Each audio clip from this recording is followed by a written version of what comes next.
Hi friends, అందరికీ నమస్తే. ఎలా ఉన్నారు? మీరు చూస్తున్నది AP Shyam news update Telugu YouTube channel. అందరికీ స్వాగతం అండి. ఆంధ్రప్రదేశ్ ప్రభుత్వం ఎంతగానో ఎదురు చూస్తున్నటువంటి కొత్త రేషన్ కార్డులు బాబు షూరిటీ భవిష్యత్తు గ్యారెంటీలో భాగంగా ఒక సంచలనాత్మకమైనటువంటి నిర్ణయం అయితే తీసుకోవడం జరిగిందండి.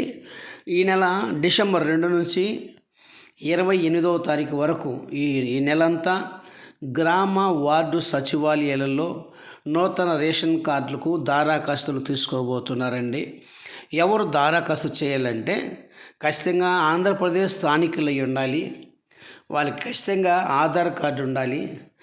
ఖచ్చితంగా ఇలాంటి వారికి, అలాగే పిల్లలను రేషన్ కార్డులకు జాయిన్ చేయాలంటే పిల్లల యొక్క డేట్ ఆఫ్ బర్త్ సర్టిఫికేట్ లేదా ఎక్కడ హాస్పిటల్లో డెలివరీ అయినట్టు యొక్క సర్టిఫికేట్ కంపల్సరీ కూడా డేట్ ఆఫ్ బర్త్ సర్టిఫికేట్ ఉంటే కనుక వారిని అయితే కొత్త రేషన్ కార్డులో పిల్లలని జాయిన్ చేయబోతున్నారండి.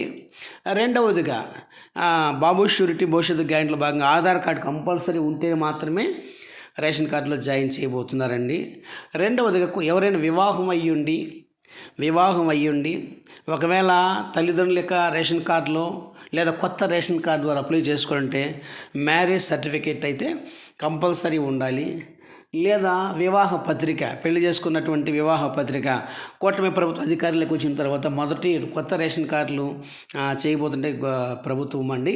కాబట్టి మ్యారేజ్ సర్టిఫికేట్ ఉన్నా కూడా ఇవి తీసుకొని మీ దగ్గరలో ఉన్నటువంటి గ్రామ లేదా వార్డు సచివాలయాలు నూతన రేషన్ కార్డులకు అయితే మరి దారాఖాస్తు చేసుకోవచ్చు అండి. ఖచ్చితంగా ఏదైనా మ్యారేజ్ సర్టిఫికేట్ అన్నా ఉండాలి, లేదంటే కదా వివాహం అయినట్టుగా పెళ్ళి కార్డు, ఈ 2 ఉంటే చాలు. ఖచ్చితంగా పెళ్లి కుమార్తె అయితే కనుక కొత్త రేషన్ కార్డులో జాయిన్ కావాలంటే అక్కడ తల్లిదండ్రుల దగ్గర నుంచి ఆ పేరును డిలీట్ చేయించుకోవాలండి. అప్పుడు ఈ కొత్త రేషన్ కార్డులో ఇలాంటి వారికి నేమ్ అయితే యాడ్ చేస్తారు. రెండోది కొత్త రేషన్ కార్డు కూడా ఇవ్వటం జరుగుతుందండి. ఏపీ ప్రజలకు సర్కార్ భారీ గుడ్ న్యూస్ అయితే చెప్పిందండి.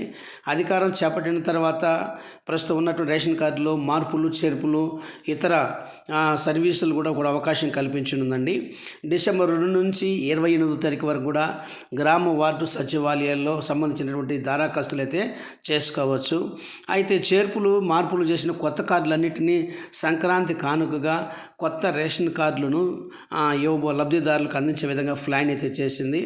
గతంలో అయితే కొత్త రేషన్ కార్డులు ఇవ్వకపోవడంతో కొత్తగా పెళ్ళైన వారు కూడా కొన్ని రాజకీయ కారణాల ద్వారా రేషన్ కార్డులు రాని వారు కొన్ని వేల సంఖ్యలోనే లక్షల సంఖ్యలో ఎదురు చూస్తున్నారండి. కొత్త రేషన్ కార్డులు మార్పులు, సభ్యులు తొలగింపు ఇలా అన్నీ కలిపి ప్రస్తుతం 3,36,000 పైగా దారాఖాస్తులు గతంలోనే పెండింగ్ ఉన్నాయని మరి ప్రభుత్వం అయితే చెప్తుందండి. ఏది ఏమైనా కొత్త దారాఖాస్తుదారులు వీటిని కూడా పరిశీలించి కొత్త రేషన్ కార్డులని అందించనున్నటువంటి కూటమి ప్రభుత్వం. ఫ్రెండ్స్, ఏది ఏమైనా ఫ్రెండ్స్, మొట్టమొదటిసారి కనుక మా ఛానల్ కనుక మీరు నచ్చినట్టయితే, మీరు చూసినట్టు లైక్ చేయండి, షేర్ చేయండి, సబ్స్క్రైబ్ చేయండి, మీ అభిప్రాయాన్ని కామెంట్ రూపంలో తెలియజేయండి. మరొకసారి మీ దగ్గరికి